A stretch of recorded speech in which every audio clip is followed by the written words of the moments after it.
Boll harxhuat para, ja 4 këshilla për të kursyer gazin gjatë gatimit. Edhe këtë fillim viti, çmimi i gazit pritet të ndryshojë. Është domosdoshme tani qoftë edhe ngrohja ose edhe gatimi.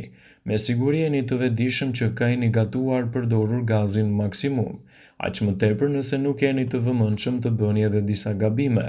Atëherë ka ardhur koha për të mësuar disa truke të thjeshta por efektive që do ju ndihmojnë në të jeni më kursimtar lidhur me gazin. Respektoni përmasat midis tenxhereve dhe vendit të gatimit me gaz. Mos vendosni një tenxhere të vogël në një vatër më të madhe, pasi është një humbje e padobishme e gazit.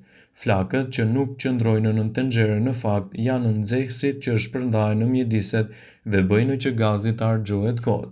Mos e mbani flakën e lartë. Kjo mund të harxhojë shumë gaz dhe duhet të jeni kursimtar. Zgjidhni metodat më të shpejta të gatimit dhe gjithashtu zgjidhni enët e duhura për të kursyer më shumë gaz dhe mbi të gjitha për të ulur fatura në fund të muajit.